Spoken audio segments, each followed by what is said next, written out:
I'm not scared of any threats from a housewife like you, who has no job and no parents. That's right, you can't do anything with a pile of trash because it's just trash. I get how you feel now. I'm moving out of this house. Well, now you're homeless. Good luck being homeless. This is a good chance for Larry to leave the house. So let's work together to get rid of the trash and clean up. They went to Larry's room and told him to pack up his stuff and leave. I was planning to leave by myself, but I didn't think Larry would get kicked out too.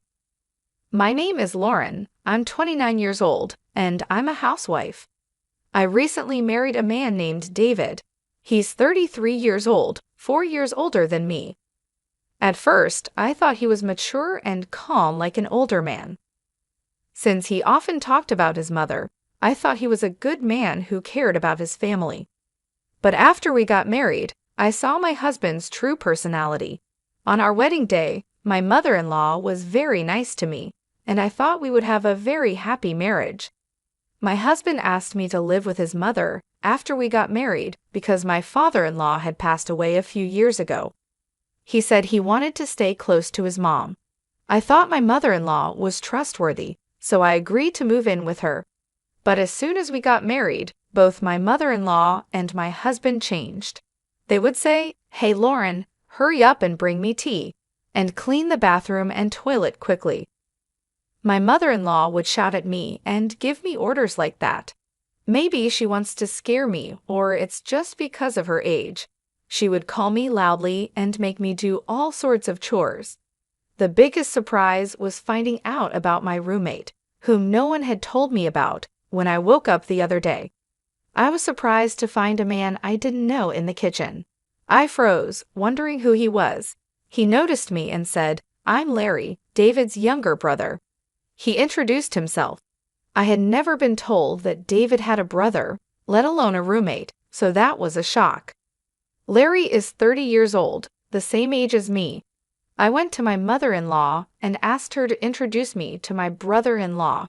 She said, "Oh, you mean Larry? Don't worry about him. He's just a reclusive ghost." I was surprised.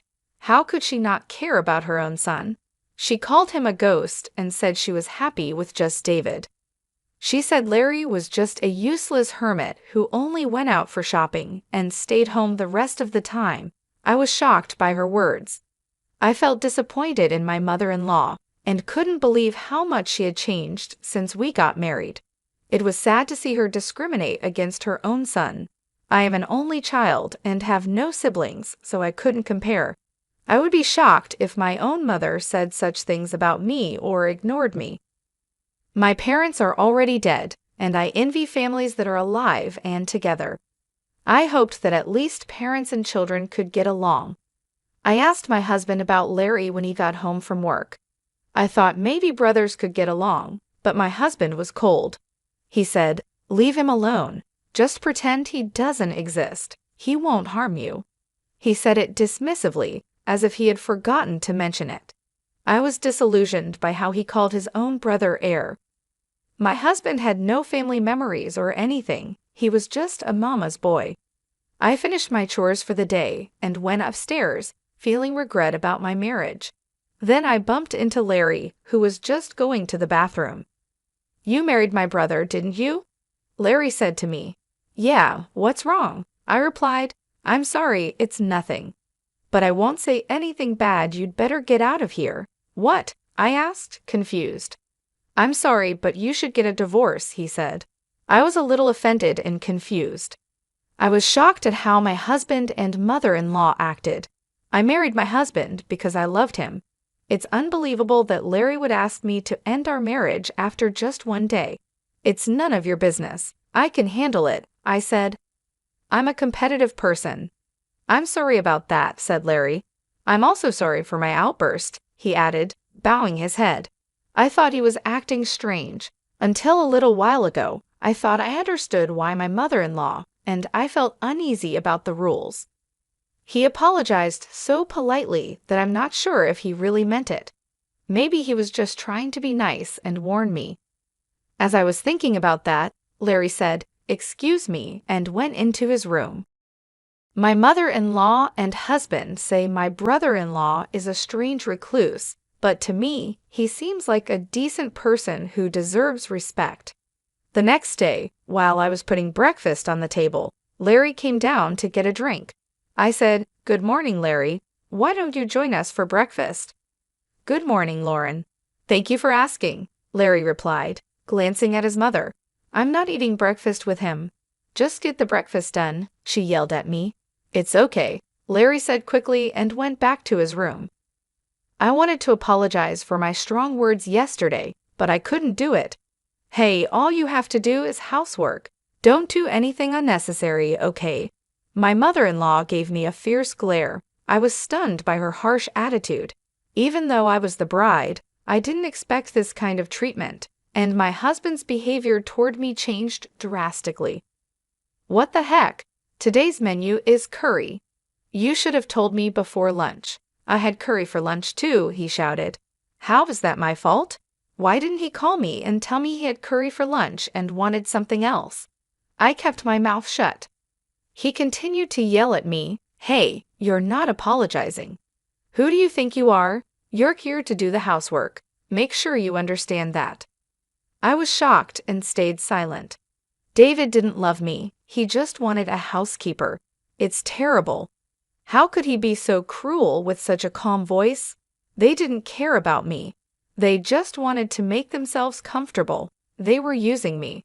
Seeing them giggling and watching TV in the living room, I walked upstairs. As soon as I got upstairs, I burst into tears. Then a hand gently offered me a handkerchief. "I still think you should leave," said a familiar voice. I looked up, and it was Larry. "I'm sorry. I'm so sorry," he said. I wiped my tears in a hurry. "I'm sorry I used your handkerchief." "No, I gave it to you because I wanted you to use it," Larry said.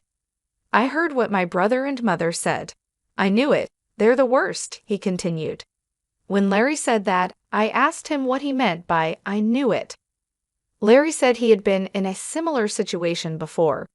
I asked him for more details, and he told me that my husband had promised to marry another woman before, but because my mother-in-law and husband treated her the same way they treat me now, she ran away just before the wedding. Hearing that story made me feel a bit relieved. It showed that my husband and mother-in-law were pretending to be nice before marriage to avoid scaring away the bride. I felt hopeless. How could I have trusted them? But I had nowhere else to go if my husband left me. I'm just a housewife. My husband and mother-in-law wouldn't let me get a part-time job. I can't even move out and rent another place.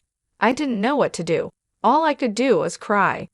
Then Larry said, "If we keep talking here, it will look suspicious. Let's talk at a coffee shop next time, if you like." He handed me a piece of paper with his contact information on it and went back to his room. I was determined to get out of this house. I was thinking about how my struggle for survival had just begun. I told my mother-in-law I was going to the city office and then stopping by the supermarket on my way home. She warned me not to leave any chores undone. I made sure everything was perfect before leaving. She grumbled about not accepting it if I was late for dinner. I pretended to agree and went to the coffee shop where Larry and I had planned to meet. I told Larry that my parents were gone, so I couldn't rely on them anymore. I had canceled the house I was renting and quit my job. I told him I needed to start all over again. It's hard to move out of the house in this situation, especially with the work that keeps me tied up with my mother-in-law and husband from early in the morning until late at night. Larry then asked me, "Lauren, can you draw?" "Huh? What do you mean?" I replied, confused. "Oh, I see. So can you?" "Yes, well, I went to art school before," I said. "Really? That's great," he exclaimed. "Yes, but how?" I asked. "Just in time. Another mega artist is looking for an assistant. You can do it remotely," Larry said. "But I don't have a computer right now," I responded. "I'll lend you my computer that I'm not using right now," Larry said. "Really? Thank you so much. But why do you have an extra computer? What do you do for a living?" I asked. "That's kind of you to ask. You don't think I'm just a recluse, do you?" No, you use polite words a lot. and you look neat and tidy, so I don't think that at all. Do you work from home? I replied. Yes, actually, I'm an engineer, Larry said. An engineer? I didn't know that. I didn't realize you were a business owner, I exclaimed. Yes, I used to work for a company, but now I run my own business. It's easier for me to take orders on my own. We also have web designers as employees. We only have a few people, so everything is done remotely, he explained. I see, so that's why you're home all the time. But your mother and David said you're just home doing nothing. Haven't you told them the truth? I asked. I don't see any benefits in telling those two, Larry replied. True, but if you're such a good manager, why don't you just leave that house? I wondered. Larry then shared his thoughts with me for the first time. Let's not talk about me. I need to introduce you to the manga artist, he said. Larry made a phone call right away, and soon a remote interview was set up for me. I was going to have an interview with the manga artist on Wednesday. My mother-in-law usually had lessons after which she would go out with other participants, so I could do the remote interview then. I seemed to make a good impression in the interview and got hired immediately. Considering my situation, they said they would send the hiring documents in an envelope addressed to Larry, so I was all set for the job. Next, we needed to find a place for me to stay. I have a friend who works for a real estate agency. He can give you a good deal, Larry told me. Who is this guy? He seems to have all kinds of resources. Our search for a new place to stay went well, and we were able to sign a contract for a place that met my needs. Just when everything was starting to go smoothly, I had a fight with my husband one day. Hey, where's dinner? My husband woke me up while I was sleeping in the bedroom. He was a bit drunk, like he had just come home from drinking. Dinner? It's midnight. Besides, you said you didn't want to eat because you were going out for drinks, I said. Shut up. The king is home, and you don't even get up to greet him. Now you say you didn't make dinner? You're a bad wife, so useless. His words made me really angry. Do you have any idea how hard I've been working with your mother for you? How can you act so superior to me? That's because you're my wife. A wife should support her husband, and your job is to take care of the house. If you can't do your chores, don't go against me. A wife who can't do the housework is just like trash. As my husband said this, I heard the door open. My mother-in-law left in an awkward way. You're just like trash. Larry is also trash, and this place looks like a dump, my husband sneered as my mother-in-law agreed. Yes, let's take out the oversized trash, he added. What did you just say? I asked him. He opened the drawer and pulled out a piece of paper. This is what I mean. It's a divorce paper. You're no good to me anymore. I'm going to find another wife who can take your place. That's why I'm divorcing you. Get out of my house. You're disgusting. You think your wife is just a slave. The best wife is one who acts like a housekeeper. Don't you worry about saying things like that. I hope you regret what you just said one day, I replied. What are you trying to say? I'm not afraid of any threats from a housewife with no job and no parents like you, he laughed. My husband and my mother-in-law laughed together. That's so true. You can't do anything about it because you're just trash. Well, I understand how you feel now. I'm going to move out of this house.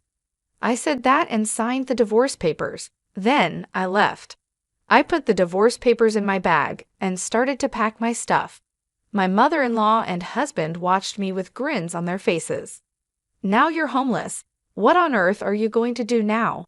Well, it's none of our business anymore. Good luck, homeless lady. Oh, and Larry, this is a good time for him to get out too. Yeah, let's take out the trash and clean this place up. After we get rid of him, we'll tear down the wall and make it bigger and more comfortable. My husband and mother-in-law were already talking about what they would do after we were kicked out. Then they went to Larry's room and told him to pack up his belongings and leave. I was planning to leave anyway, but I never thought they would kick Larry out too. I kind of regretted letting my emotions take over and having a fight with my husband. I'm sorry, Larry. It's my fault. No, don't worry about it, Larry said. I already realized I can't live with them anymore. Besides, I have other things I'm interested in. Maybe it was lucky we had that fight, he smiled. It seemed like Larry wasn't bothered by leaving, which made me feel a bit better. 5 days later, on Wednesday, when my mother-in-law was out of town, Larry and I called a moving company and moved out. After we finished moving, my mother-in-law called my new place. Don't worry, we have already left, I said. Larry came with you, didn't he? She asked. Yes, we moved out together. I'm glad I don't have to see you guys anymore, she said happily and hung up. But what she didn't know was that Larry and I were planning revenge. I managed to move my belongings and start a new life just in time. Thanks to Larry, I got a lot of money for my husband in the divorce. Larry had recorded what my husband and mother-in-law said during the fight. Their words were considered harassment, which helped prove the divorce was my husband and mother-in-law's fault. I was able to claim a lot of money as revenge on my husband. Larry's friend, a lawyer, helped me get the alimony. My husband was shocked and accepted the payment. I was really grateful for Larry's help and decided not to mention it anymore. A few days later, I got a lot of phone calls from my ex-mother-in-law. It felt like a demon knocking at my door. I realized I had forgotten to block her number, so I had no choice but to answer the phone. Lauren, where are you? She demanded. There's no way I'll tell you that. We're strangers now, I replied. Please don't say that, she begged. I'm calling because, where's Larry? She asked. Huh, why are you asking about Larry? I replied. I'm looking for him, but I can't reach him anymore, she said. That's too bad. Maybe he doesn't like you anymore, I said, trying to provoke her. Then someone else took the phone. Don't be silly. You two moved out together. You must know where he is. You're a bunch of jerks. I did know where Larry was, but I wasn't going to tell them. I'm afraid I don't know. You'll have to find him yourself, I said. Where the heck are you anyway? You don't have a home, a job, or a place to live. If you're willing to beg, I might let you come back, but you'd have to be my housekeeper, she said. Who's coming back to you? I have a job and a place to live. I'm not going back to you, I replied. That's a lie, she shouted. My ex-husband was surprised because he didn't know I could get everything sorted out so quickly. I didn't bother to correct him. Please don't call me again. If you call me or come near me, I'll call the police, I said, and then hung up the phone. I blocked my mother-in-law's number right away. I had already blocked my ex-husband's number. They were so panicked because they had just realized something important. They thought my father-in-law had left them a lot of money, but it was Larry who had been sending money to his mother's account every month. My mother-in-law thought Larry was just a lazy person with no job. They couldn't believe that the bank had divided my father-in-law's inheritance. When Larry was kicked out of the house, he stopped sending money. That's why there were no more transfers at the expected time. They must have finally realized who had been providing the money, but it was too late. Larry had already cut ties with his mother and brother. My ex-husband had no money to pay alimony, and my ex-mother-in-law was living off the money Larry sent every month. If the money stops coming in, she's going to be in a lot of trouble. Well, they both got what they deserved. I don't feel sorry for them at all. By the way, Larry bought a nice apartment in New York and is living there comfortably. Why is he so rich? Why did he send money to his parents and stay there all those years? It's because he made a promise to his father. Unlike his mother, Larry's father loved him a lot. Even though his mother and brother treated him badly, he stayed because of his father's wish. His father told Larry, "You may not like your mother and brother, but they are important family members to me. So after I pass away, please take care of them too." To keep his promise to his father, even though he was bullied, Larry secretly sent money to support his mother and brother. It's terrible that his mother and brother, who kicked out such a kind-hearted person like Larry without knowing the truth, are the worst. I met Larry once after we moved out. He said he had made a promise to his father, And I agree with him. I hope he can move on. I was feeling hopeless after being tricked by my husband, but luckily Larry saved me. I believe he is an important person in my life, and I wish him happiness. 2 years later, Larry asked me to marry him. He proposed to me, but that's another story. It's horrible how a nice person can change so much after getting married. That's a marriage scam, isn't it? I'm glad my brother-in-law is a very reliable person, and now I'm married to him. Anyway, I overcame the obstacles and feel relieved that happiness is finally in my hands. Please let me keep having these happy days. Thank you for watching until the end. Please subscribe to our channel if you liked this. See you in the next video.